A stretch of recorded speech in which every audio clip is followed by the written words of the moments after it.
1. 민법 및 민사특별법. 문제 1. 갑은 2025년 1월 1일 자신 소유의 주택을 을에게 2년간 임대차 계약을 체결하고 전세금 2억 원을 받았다. 같은 해 3월 1일 갑은 해당 주택을 정에게 매도하고 소유권 이전 등기를 마쳤다. 다음 설명 중 옳은 것은? 전세권은 존속기간이 1년 미만이므로 효력이 없다. 정은 을에게 임대차 계약의 존속을 주장할 수 없다.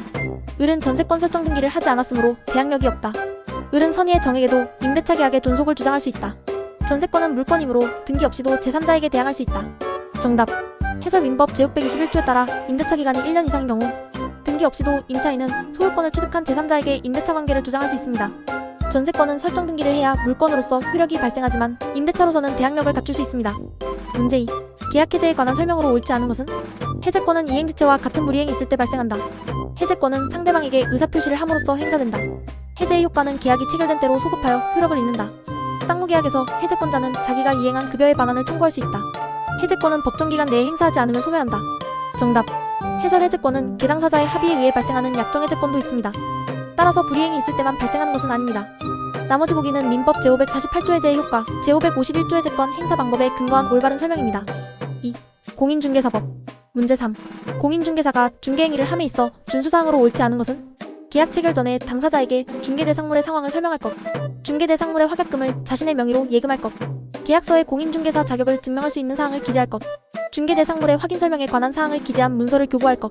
개업공인중개사는 중개행위를 한 거래 당사자로부터 중개보수 외에 어떠한 명목으로도 금전을 받아서는 안 된다. 정답. 해설 공인중개사법 제29조에 따라 중개업자는 중개대상물의 계약금 등 대금을 자신의 명의로 예금해서는 안 되며 당사자 명의 또는 공정증서로 신탁해야 합니다. 문제 4. 공인중개사 자격에 관한 설명으로 옳은 것은? 공인중개사 자격시험에 합격하면 별도의 자격증 발급 없이 바로 중개업을 할 수 있다. 공인중개사 자격은 부정한 방법으로 취득한 경우에도 1년간 유효하다. 공인중개사 자격증을 분실한 경우 재발급받을 수 없다. 공인중개사 자격증은 타인에게 대여할 수 없다. 공인중개사 자격증은 국토교통부 장관이 발급한다. 정답.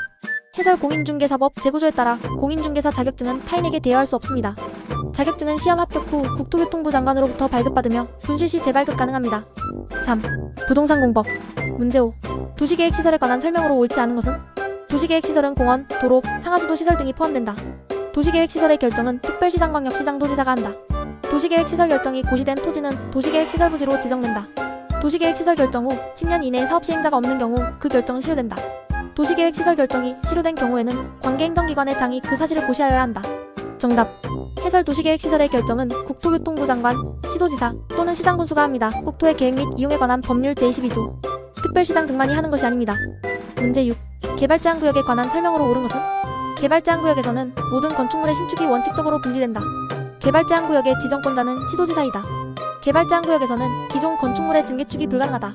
개발제한구역에서는 농림축산업을 위한 시설의 설치가 가능하다.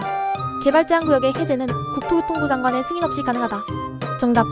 해설 개발제한구역에서는 농림축산업을 위한 시설 등 필요한 최소한의 시설 설치가 가능합니다. 오류. 지정권자는 국토교통부 장관이며 오류 해제 시 국토교통부 장관의 승인이 필요합니다. 오류. 4. 부동산세법. 문제 7. 종합부동산세에 관한 설명으로 옳은 것은? 주택과 토지에 대하여 별도로 과세된다. 과세표준은 해당 부동산의 시가표준액을 기준으로 한다. 납세 의무자는 매년 6월 30일 현재 부동산 소유자이다. 표준세율은 0.1%, 0.4%의 범위에서 적용된다. 종합부동산세는 지방세에 해당된다.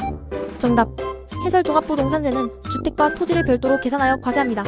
과세표준은 시가표준액이 아닌 공시가격을 기준으로 하며 오류. 납세 의무자는 6월 1일 현재 소유자입니다. 오류. 문제 8. 취득세에 관한 설명으로 옳지 않은 것은? 부동산을 취득한 때부터 60일 이내에 신고 납부하여야 한다. 취득세의 과세표준은 부동산의 취득 당시의 가액이다. 취득세는 취득자의 주소지를 관할하는 지방자치단체에 납부한다. 취득세의 기본세율은 4%이다. 상속으로 취득하는 경우 취득세가 면제된다. 정답. 해설 상속으로 취득하는 경우에도 취득세가 부과됩니다. 취득세법 제8조. 다만 증여세와의 이중과세 방지를 위해 일부 공제는 있습니다. 5. 부동산학개론. 문제 9. 부동산의 수요와 공급에 관한 설명으로 옳은 것은?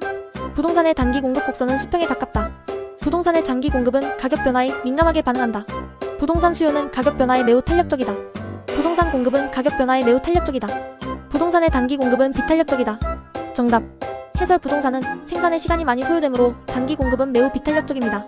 장기적으로는 공급이 증가할 수 있지만 단기에는 가격 변화에 큰 공급 변화가 따르지 않습니다. 문제 10.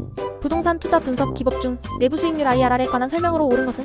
현금 흐름의 현재 가치를 0으로 만드는 할인율이다. 투자 비용과 편익의 비율을 나타낸다. 절대적 평가 기준을 제공한다. 여러 투자안의 우선순위를 판단하는데 항상 유리하다.